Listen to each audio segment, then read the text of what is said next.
I'm John Lovato Jr., and I'm part of a community of passionate firefighters who take ownership. We don't sit around waiting for experience, and we don't rely on our department for professional development.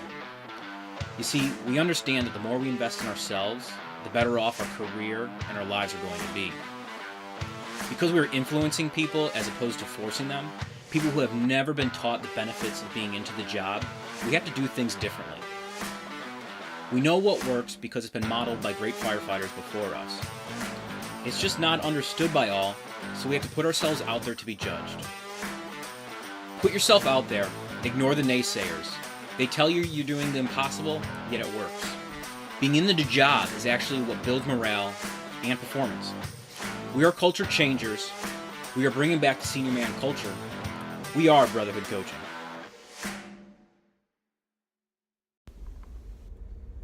Good morning, Brotherhood Coaching. Saturday morning, and what are Saturdays? Saturdays are facility days.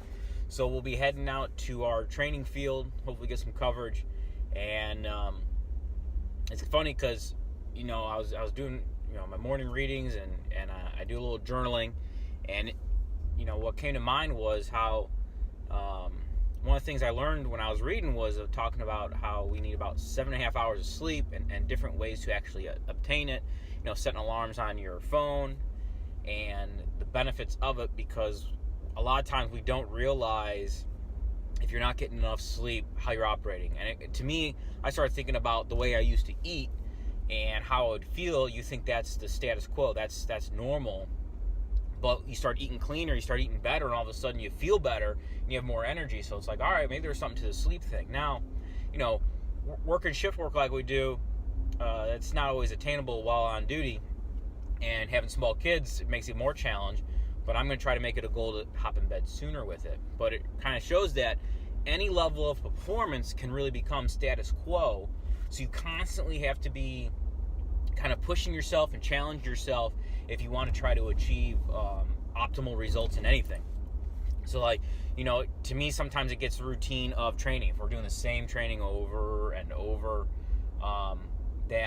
that's how you become masterful at it. But you also kind of have to mix it up to keep the guys interested and more pushing. I got guys now that want to start working on some of their engineering skills.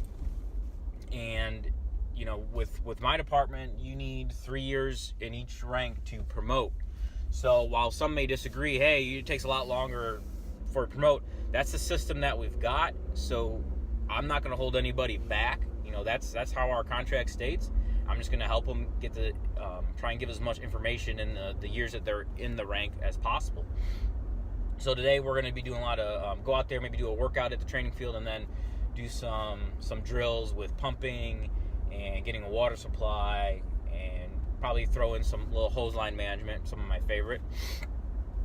So, but yeah, I thought that was interesting when it was learning about how you have to try different stuff if you want things to be different. And it kind of brings me back to, I had a conversation with a chief officer from a department, and I guess they hear this, the I'm busy, which everyone's busy, maybe with call volume or with stuff you're trying to accomplish. And so yeah, this podcast can be a little bit all over because I got a lot I just want to talk about. It was my Kelly week. I only record these on my way to and from work. It was interesting, and I was talking to him, and I go, well, it's perspective, because the unit, they wanted a second unit at their station because of the call volume. And I think that engine company was only doing like 2,000 runs ish, which for the area is considered busy. But I sent them a snapshot, and it was of Baltimore City's run numbers just came out. And I think their busiest engine was doing like 5,000 runs. And, it just, there was some all, within that line of it. And I just said perspective, until you're running that, my unit ran that about 5,000 runs during our layoffs, where we did not have a rescue truck up. And, you're doing that's busy, especially trying to take care of training and station maintenance, rig maintenance, stuff like that. That's a busy company right there. But a lot of people think they're busy, when it comes down to maybe some time management, trying to figure some stuff out. But it's trying something different, going, okay, we've got XYZ to accomplish, how can we best accomplish it? But a lot of people just want to go the same routine and nothing's changed. So if you're like, this isn't working, whatever, change what you're doing. Figure out a way to make it happen. I've had to do this with little things in my life over the years. I go, okay, if I want to continue to work out, what do I have to do? And I finally got to the point where I now have a gym in my garage so that I can get a workout in. To me, it was easier for me than trying to either get a babysitter or only work out when my wife's home and go to an actual gym. So you have to change what you're doing if you want different results with it. So, otherwise, like I said, it was my Kelly week. I've been off all week. So hopefully we get out to the training field. If not, we're going to do stuff in our first due of what I just kind of had a rundown of.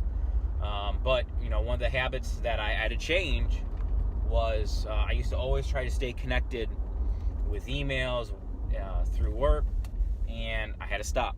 And the minute I did that, everything changed. It just got better because I'm not at work. I have plenty to do at home. And so by me doing that, it's enabled me to work on stuff at home and not get distracted for stuff at the firehouse until I'm at the firehouse. So may not work for you, but that's a big change I've made I think that just this year, and been a huge difference with it. So if you want different results, gotta do something different. Otherwise, I'll give you guys a rundown, kind of how the day went and lessons learned shortly after this. All right, just got off shift and heading home. Pretty good shift. We got our chance to get out to the training field and do some training. A couple of the guys want to start working on their acting driver book. So we did some pumping scenarios for them. We had them spotting hydrants, gave them some tips to use on how to best to spot hydrants. And then we did, advancing and flowing hose lines. Actually, we started out the training with a group workout with the tower. So the workout actually boosts people's energy, a little bit of team building because you're pushing each other, and then we rolled into some of the training drills. Got back and then just ran calls and worked on what we could around the station. So I'd say the biggest lesson is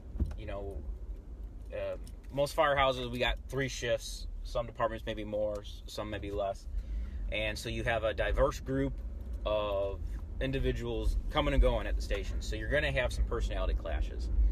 So there's something in human behavior people got to remember is that if you're attacking someone on their shortcomings, there's a good chance they're going to attack back. Because when the ego gets bruised, they typically get defensive and start looking for issues that you got too. So what do? Well, it doesn't mean you look past areas that need improvement. You got to be a little bit more tactful. Instead of maybe going head on, you got to flank. Maybe give examples. Lead by the example. Show them the behavior you want to see happening. Because we had a little of that experiencing, but we have to remember that we all screw up at different points every day in some manner or another. And I'm going to give you an example where I just screwed up. Went to training field. We were in a reserve truck for probably close to a month, and it was a different hose bed layout. And we're in our new engine, and I actually, even this morning, I was having my cup of coffee, looking at the truck. I'm like, hey, the truck looks good. And my relief comes in, and he goes, hey, what's wrong with that hose load? And I'm like, what are you talking about? And I'm looking at it, and we try to keep it, the nozzle on a certain side, and I didn't do it. I should know better. There's directions on it, but I did it wrong. It'll still work, but the point is it wasn't done correctly. So you can focus on that. You can focus on just my mistakes or focus on positive. And just like dealing with other people is, I didn't get defensive with it. I agreed to it. I should have done it better. There is, I maybe made some excuses over, to me, oh, that's why I was thinking that. But at the end of the day, we have reference material. I should know better with it. So the example I want to give is we all screw up in some way. So you can always concentrate on someone's shortcomings with it, or you can be like, hey, I like the way you did that training earlier. But, maybe you got to work on the way you guys are leaving the station for us. Whatever it is, but you might not agree with it, might not like it, but it's just human behavior with stuff. People will get defensive with it. So if you spend more time, though, building people up, looking for their positives with it, they're less likely to get that defensive attitude back towards you. because a lot of times that ego gets bruised, right? So I hope you guys got something out of this. If you did, do it me a favor, share it up with somebody else. And as always, I will talk to you later.